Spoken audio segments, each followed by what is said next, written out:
اسلام تو داخلے کا نام ہے. ایک شخص یونیورسٹی میں یا کالج میں داخل ہو جاتا ہے تو کیا بس داخلہ لے لینا اس کے لیے کافی ہوگا، یا وہ باقاعدہ کلاس اٹینڈ کرے گا، اسباق یاد کرے گا، پھر امتحان کی تیاری کرے گا؟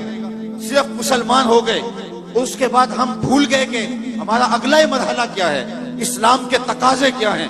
جو می گوئے مسلمانم بلرزم کہ دانم مشکلات لا الہ. جب میں کہتا ہوں میں مسلمان ہوں تو کانپ جاتا ہوں، کیونکہ لا الہ الا اللہ کے تقاضے کو جانتا ہوں. تو جب ہم نے کلمہ پڑھ لیا، حضور کی غلامی کے دائرے میں آ گئے، تو اس کا مطلب یہ ہے کہ اپنی خواہشات کو چھوڑ دیا. اب ہم حضور کے غلام ہیں، جو حضور کہتے جائیں گے وہ ہم مانتے چلے جائیں گے. لیکن ہم نے بہانے تراش لیے عمل گریزی کے.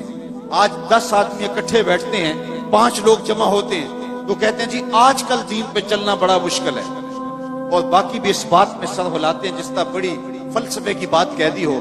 جی واہ ہاں ٹھیک ہے، آج کل دین پہ چلنا بڑا مشکل ہو گیا. میں اس کے جواب میں کہا کرتا ہوں کہ یہ وہ شخص کہہ رہے دین پہ چلنا مشکل ہے جو مسجد میں آتا ہے تو باہر پہرے دار کھڑا ہے اس کو ضرر نہ پہنچے، اندر موسم کے مطابق گرم اور ٹھنڈا پانی دستیاب. پھر جب وہ اندر گیا تو اندر مخملی قالین بچھے ہوئے تاکہ اس کو کوئی تکلیف نہ پہنچے. موسم کے مطابق ٹھنڈا اور گرم ماحول دستیاب ہے.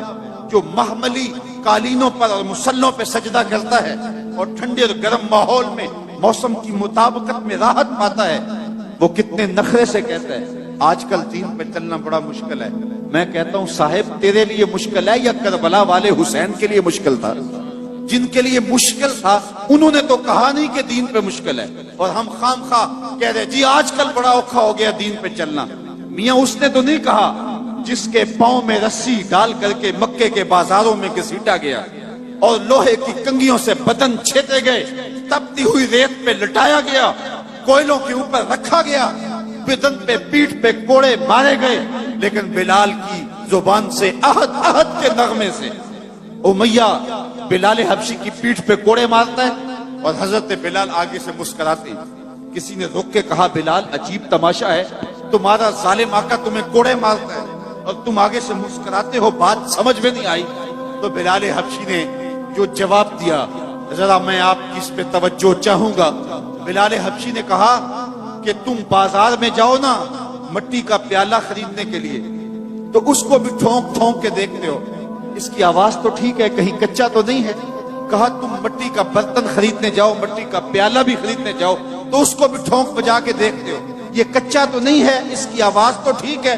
کہا تم مٹی کا پیالہ خریدو تو اس کو بھی ٹھونک بجا کے دیکھتے ہو، اس کی آواز تو ٹھیک ہے. میرا مالک بلال کو خرید رہا ہے، دیکھ رہا ہے بلال کی آواز تو ٹھیک ہے کہیں کچا تو نہیں ہے. میں کہتا ہوں مالک خرید لے بلال کو، کھال ادڑ بھی جائے گی، حق حق کی آواز ختم نہیں ہو. زخم پہ زخم کھا کے جی خون جگر کے گھونٹ پی، آہ نہ کر لبوں کو سی یہ عشق ہے دل لگی نہیں. جب محبت کا دعویٰ کیا ہے تو محبت یہ نہیں ہے کہ ہم زبان سے کہتے ہیں کہ ہم محب ہیں، بلکہ محبت جو ہے وہ امتحان مانگتی ہے. محبت ہو تو پھر کربلائیں سجتی ہیں، محبت ہو تو پھر پا بجولا کیا جاتا ہے، محبت ہو تو پھر جیل کی سلاخوں کے پیچھے بھی کھڑے ہو کے یا رسول اللہ تیرے چاہنے والوں کی خیر کے نعرے لگائے جاتے ہیں. تو محبت امتحان مانگتی ہے، محبت تقاضا کرتی ہے کہ اب امتحان دو. ہمارے استاد پڑھا کرتے تھے عاشق عاشق ہر کوئی آنکھے پر عاشق بندا مر کے، زہر پیالہ کوئی نہیں پیندا پر عاشق پیندا پر کے. تو جب محبت کا دعویٰ کیا ہے تو اس کے تقاضے نبھانے پڑیں گے.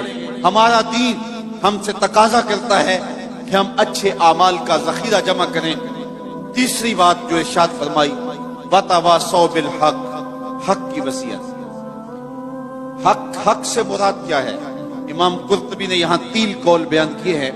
حق سے مراد اسلام ہے، حق سے مراد توحید ہے، اور حق سے مراد قرآن ہے.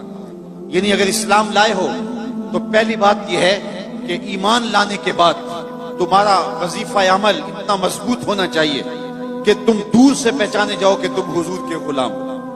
یہ نہ ہو کہ لوگ پوچھیں تم کون ہوتے ہو اور تم پاسپورٹ پیش کرو یہ دیکھو مذہب کے خانے میں اسلام لکھا ہوا ہے. میرے استاد فرمایا کرتے تھے صاحب یہ نہ ہو کہ لوگ تمہیں پوچھیں اور تمہیں بتانا پڑے کہ یہ دیکھو مذہب کے خانے میں اسلام لکھا ہوا ہے. آپ فرمایا کرتے تھے تمہاری وضاحت، تمہارا طرز زندگی، تمہارا انداز معاشرت ایسا ہونا چاہیے